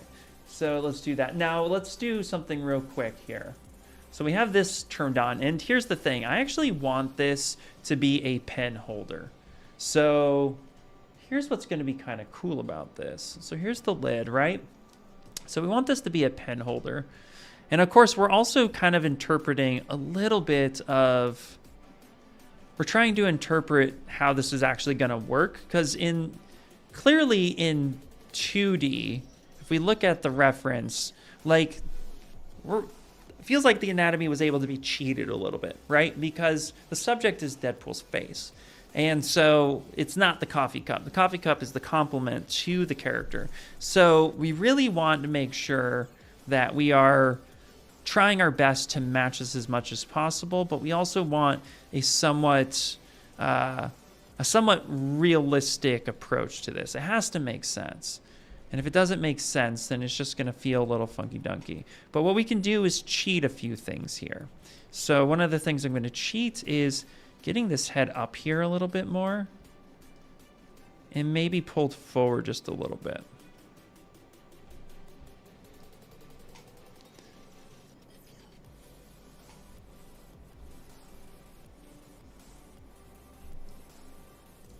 And we're going to have this clip just for a second,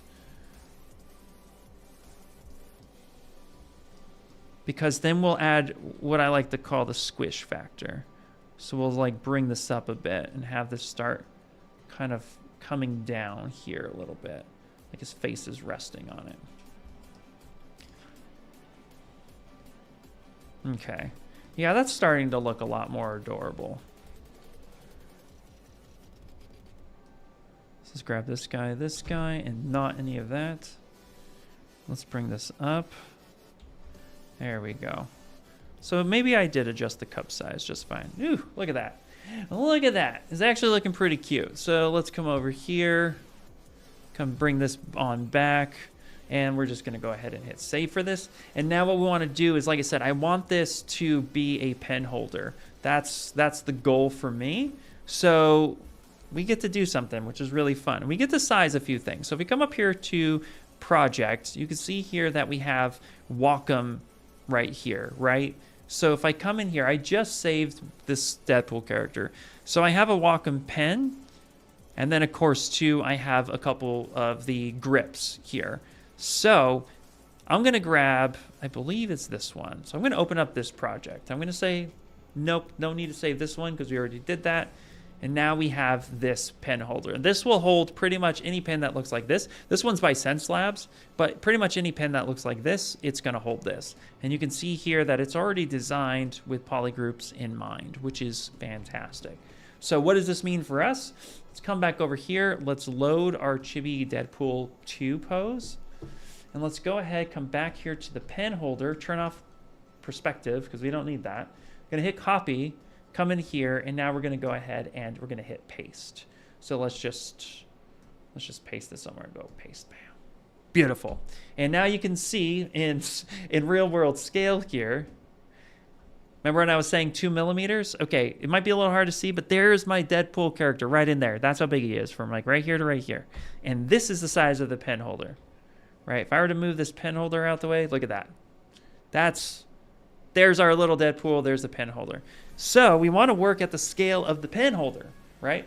So instead what we're going to do is we're going to move this down all the way to the bottom. And we're going to turn this off. Turn off transparency, make sure everything is turned on that we absolutely need it to. So we're going to do everything, including the boots, because I just did right now I just did a weld on, on those, or a merger rather. So we're going to come in here. We're going to make sure everything is turned on, except for this pen holder. Okay. And now I'm going to go ahead and select everything. I'm going to scale. No, not solo. Grab everything. We're going to scale it on up. Turn this on. Turn this off. Scale it up. Turn this on. Turn this off. Maybe scale a little bit more. Turn this on.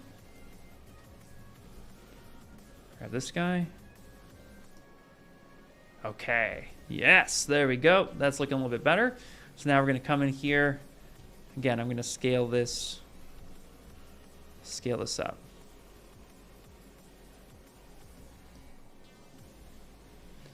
And if I move this to where the straw, the pen becomes the straw.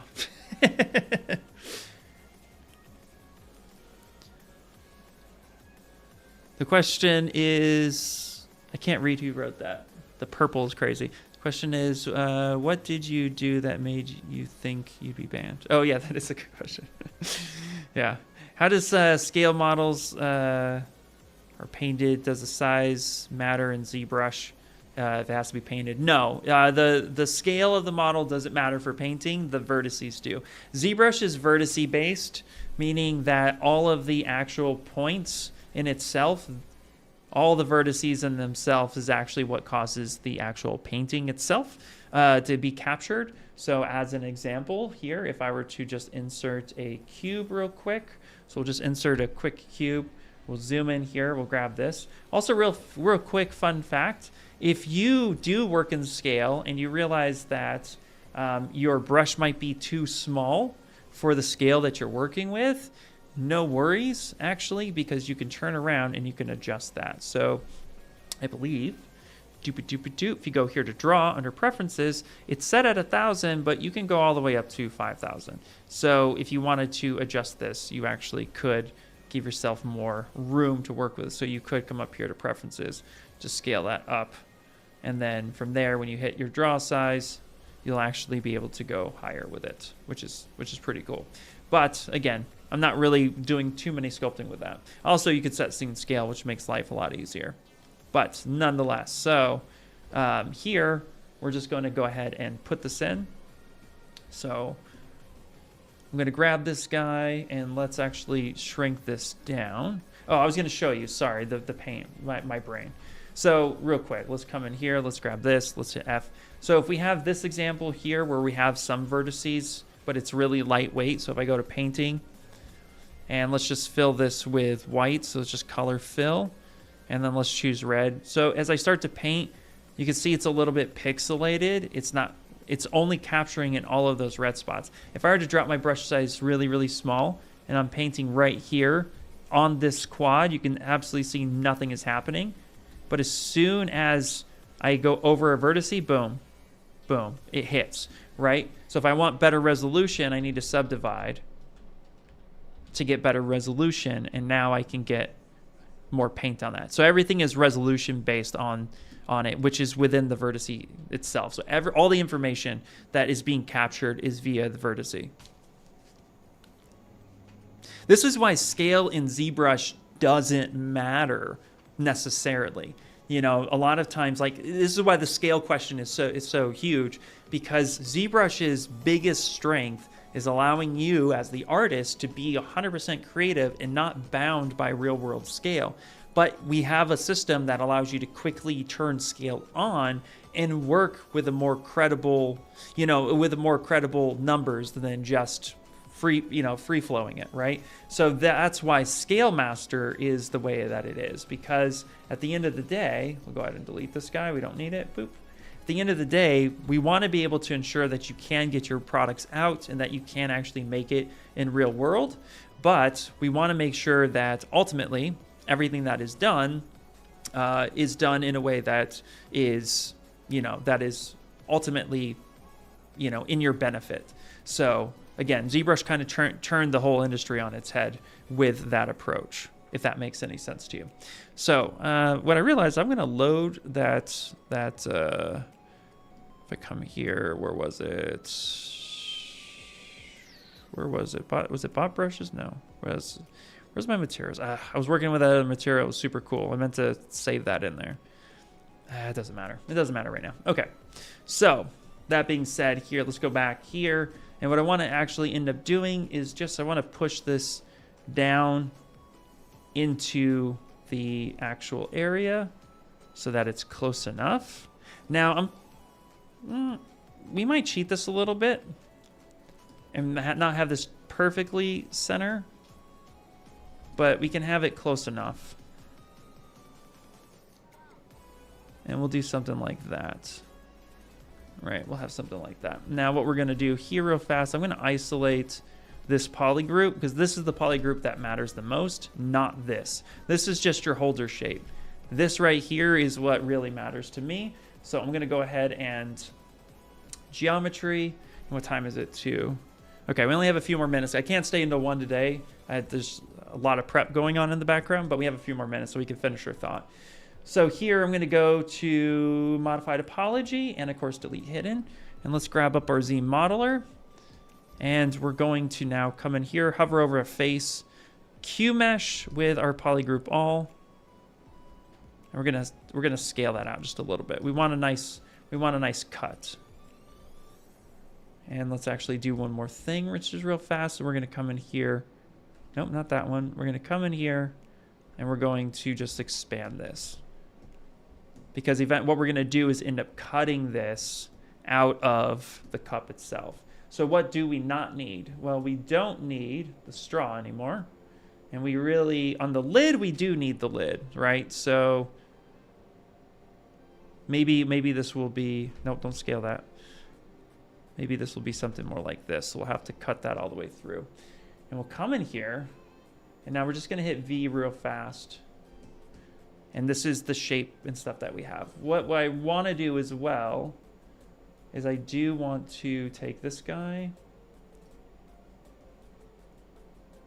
and I want to merge this down. So yep, merge that down like such here. So then I have this guy that's coming through. And we do want to give it some resolution. So we're going to go dynamic subdiv and say apply. And I'm actually going to divide a couple times. Yeah, say something like that. There we go. That should be good. And again, I'm going to go ahead and just delete lower on this. I don't need that. I do want some resolution. And now I'm going to go ahead and say start here, turn this one on. We're going to hit cut with live boolean. And that should separate that out from itself. And let's go ahead and boolean that folder. You have a question. What is the way to find work at 3D design? Dude, that's a great question.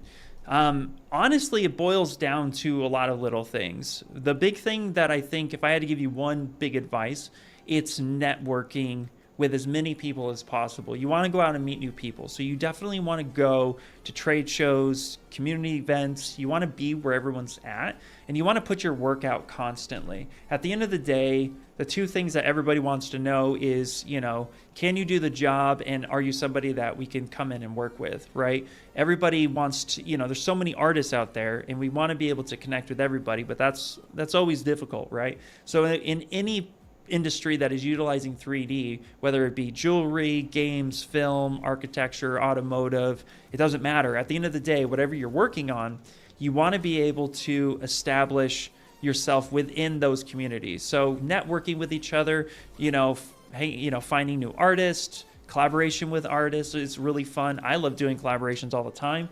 So, it's all about just like putting yourself out there, putting your work out there, and just being able to be flexible and be willing to learn as well is a huge part of it. So again, there's a lot of different industries out there, but ultimately networking is going to save you a lot of time, because once more people start recognizing your work and knowing who you are, then it becomes almost second nature to be like, who'd be perfect for this job?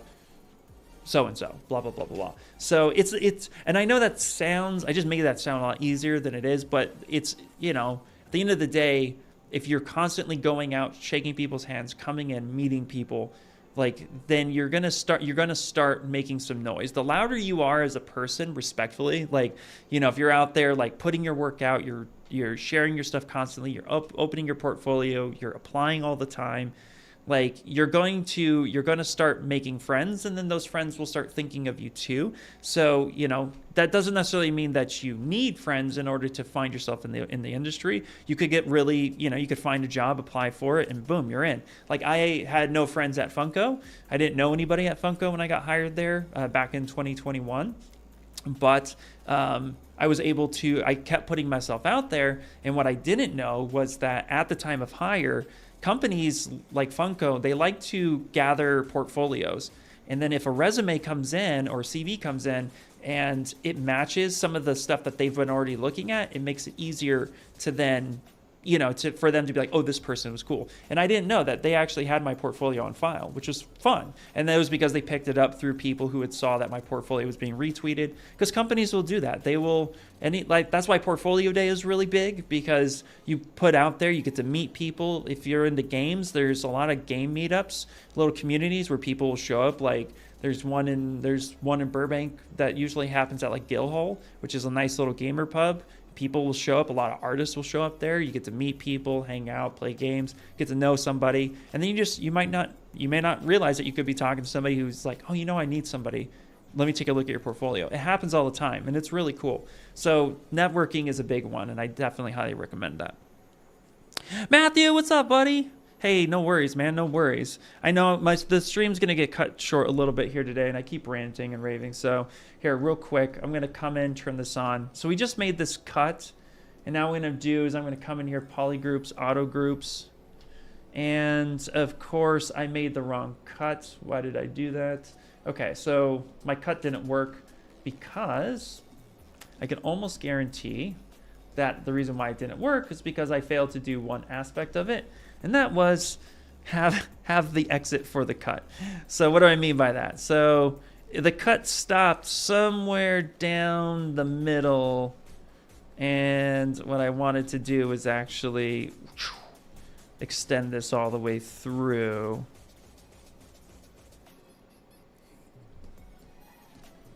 Wow, this is perfect. There it is. Okay, great. So there is that aspect to it, right? So we need to turn that on. There we go. So now I want that to be out there because, again, we just kind of want that spot. And let's do this one more time. That should work now. So let's go ahead and Boolean that folder. Yes. Yeah, I'm going to be at Vegas and NAB next week. Absolutely. Yeah. Let's see here. Ian, do you know any plugins for manual retopology in ZBrush? Something based on ZModeler. Actually, it's not a plugin. You can actually retopo in ZBrush pretty easily. There's a couple methods to do it, and I can show you those real quick. Matthew, dude, it's been here the whole time, brother. It's been here the whole time. Never went anywhere. Bam! I love that thing, dude. Thank you so much for that. No, for those who are less able, like myself, to go to physical shows, get your stuff on social medias and actively participate in art circles, make friends online, join Discords, keep visible. Absolutely, 100%. Like, I'm still bugging Ashley, who I've never asked this question before, to do a collaboration with her at some point in time. And I've never asked it. And then one day I will get the courage to do so and ask that question. But in the meantime, you know, you just put yourself out there. What's up? All right, so now I just made this cut here.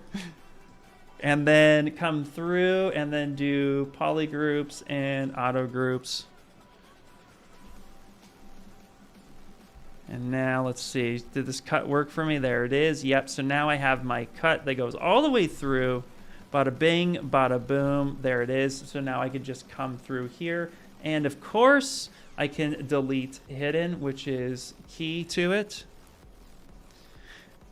ZWrap is a fantastic plugin. Yes, that's right. Thank you, Anna. I totally forgot about that. ZWrap. Yes, absolutely. I actually just got a license to ZWrap not too long ago. And I just have to learn it.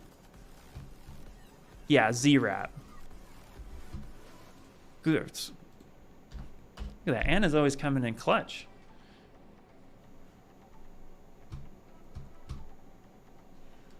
And let's see, did I do delete hidden? Boom, boom, boom.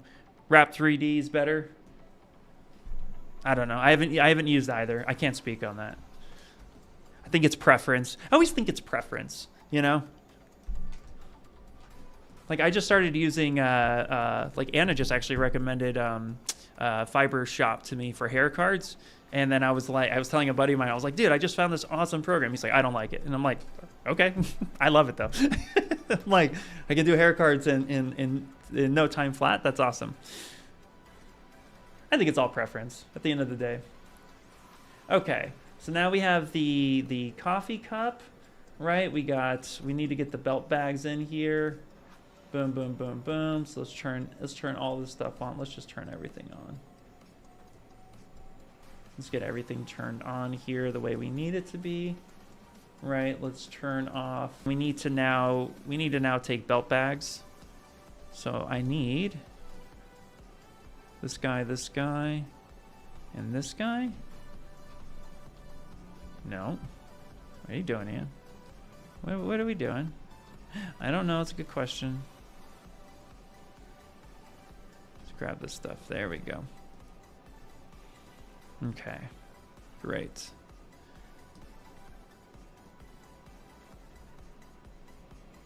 Let's finish what we started, and then we'll be able to take off. So we're gonna wrap this around.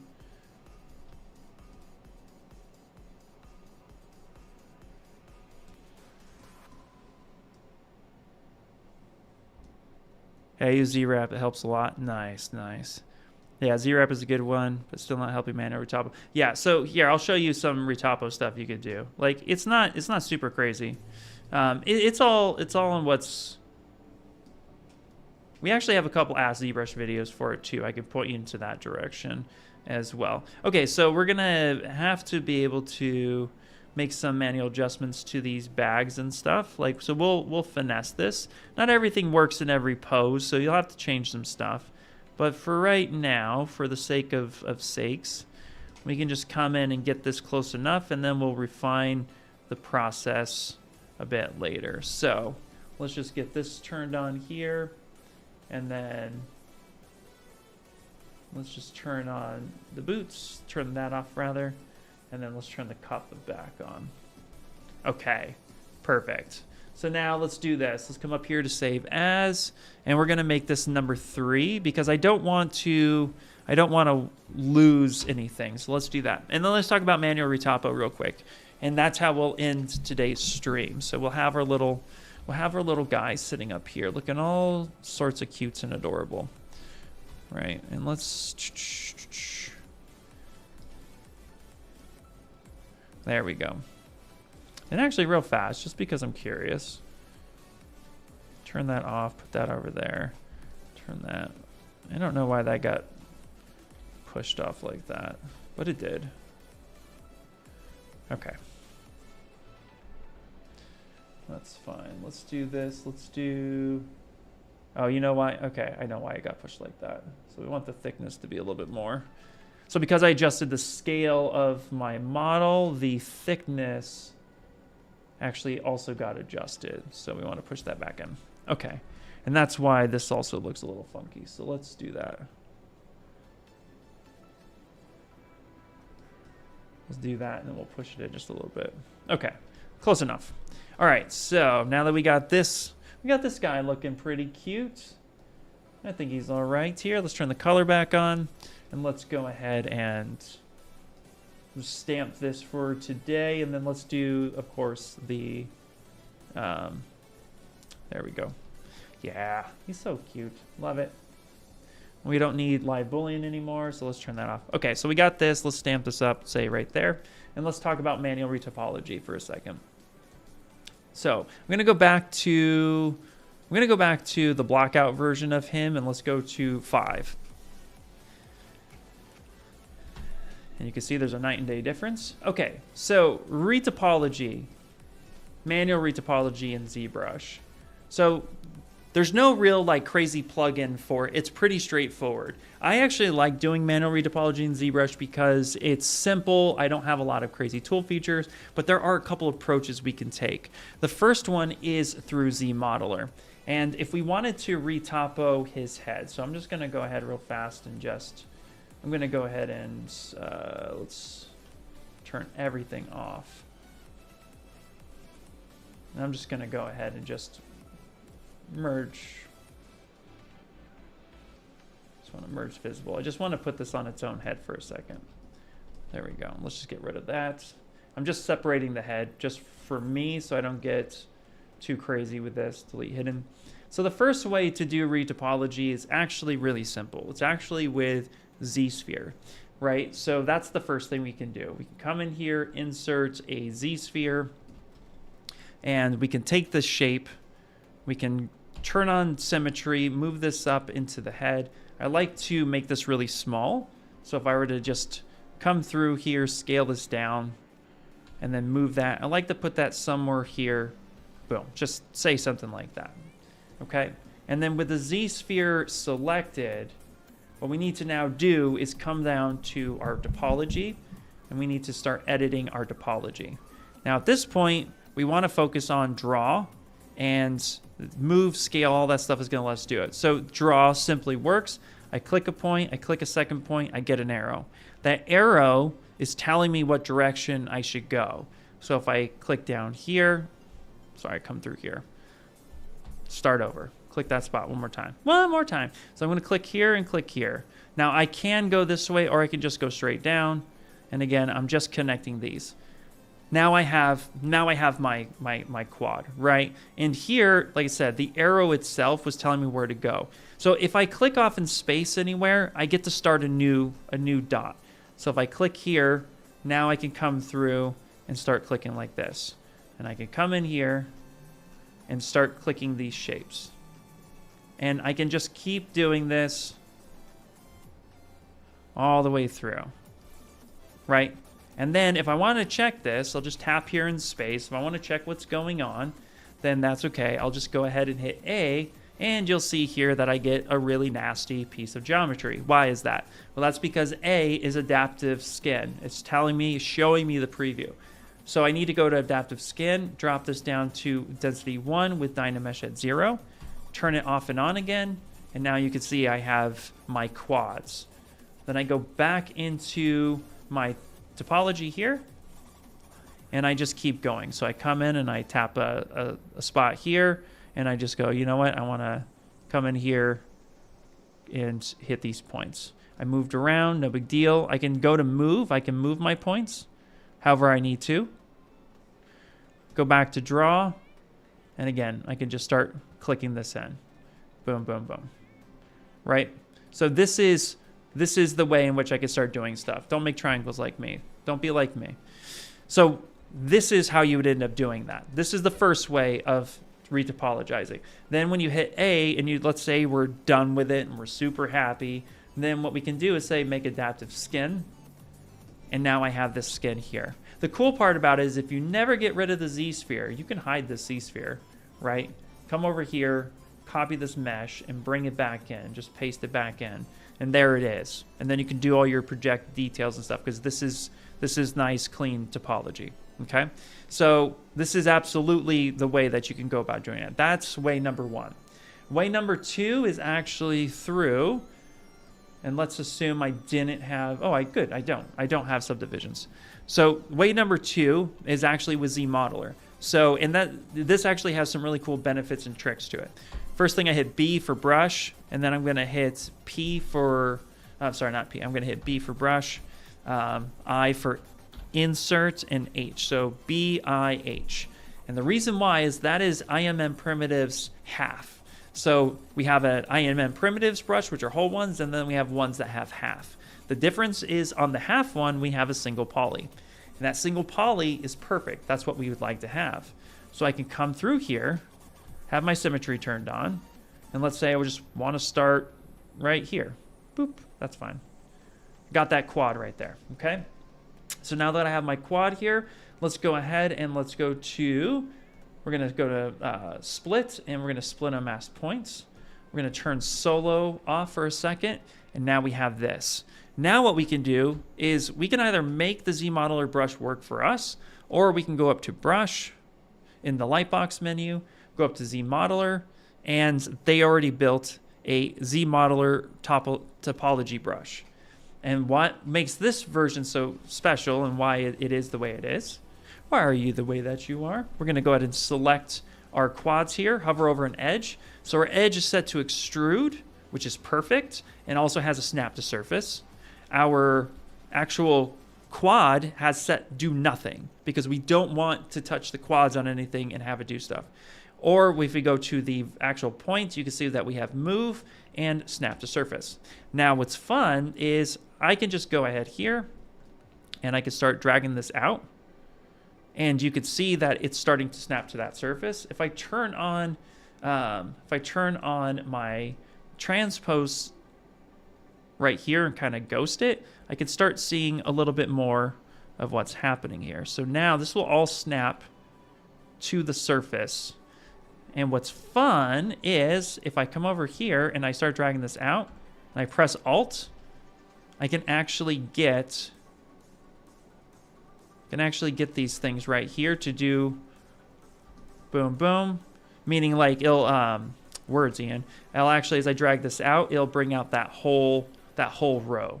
I can even get really crazy if I'd like, because we're going to go nuts here. Let's say I wanted to come here, extrude this out.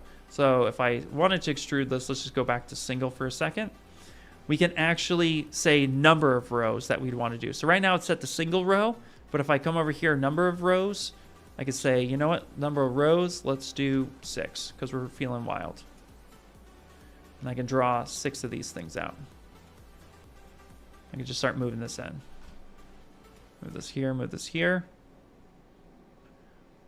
And I can just start moving these points in pretty quickly.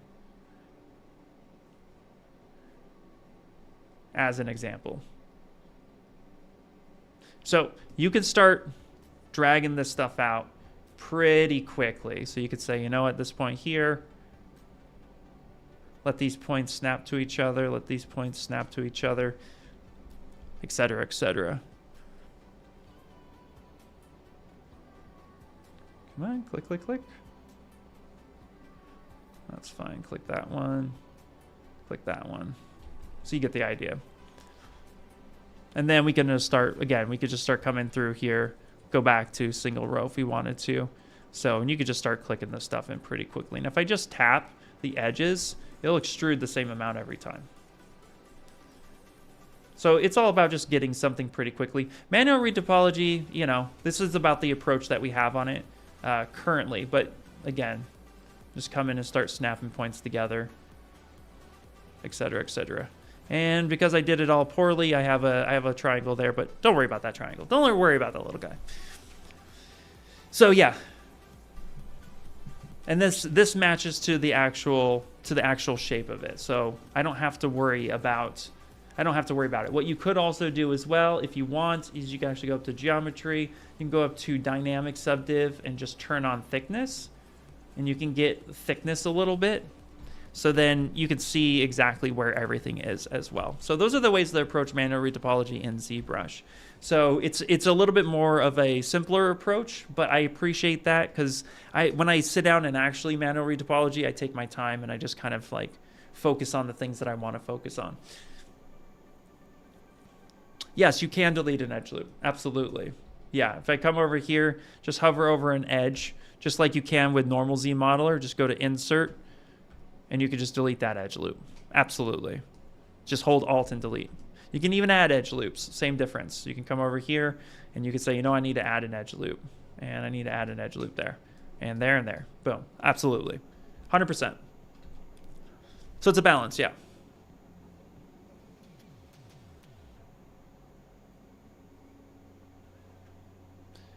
Yep, not a problem, not a problem. Okay, with that, unfortunately, I have to cut this one short today because there's just a lot of stuff I need to end up doing, but hopefully that helped out with answering a lot of those questions. Thank you all for being here. This is super exciting, of course, for me to come in and actually showcase a lot of fun stuff. So again, here is where we are with our little Deadpool pose. He's gonna need to be cleaned up and stuff, but this one will be for 3D printing. And again, I want my pen to be held in there. So this will be a nice, fun, like desk item and stuff. What we'll need to do is really ensure weight distribution. And this actually might be something to really think about where, you know, now I need to understand how heavy it is. His head is actually going to offset this thing, and the biggest concern is it right now boop, and just falling over. Like, that's the biggest concern, but we can make that work no problem. Like, I don't see that being a super big deal. Maybe what I do is I actually, like, you know, cut the bottom open and just print that separate, that keys into one of these seams, and I print that solid and then print the rest of it hollow. And then that could actually be a way that it like becomes very bottom heavy and offsets the weight. So that's one idea that might work out well. But here he is in all of his little glory, looking pretty cool. I love this character so much, very near and dear to me. So let's go ahead and just hit save, and let's do that. Cool. All right, everybody. Thank you guys so much. Thanks, A-Cube and Anna. Thank you guys for popping in and saying hi. Everybody, Carbon444, Nicholas, Jaime, Gus, Leonard, Imperial Fist. Everybody, you guys are awesome. So thank you guys so much. Matthew, there's so many people. Confusion, thank you for being here. Super appreciate it. You guys are awesome. Anyway, like I said, I won't be here next week. I'll be at NAB. So if you're in Las Vegas, come by to the Maxon booth, say hi. We'd love to see you guys there. And we'll talk to you next time. All right, everyone. Take care. Bye, bye, bye, bye, bye. Oh, that's my face.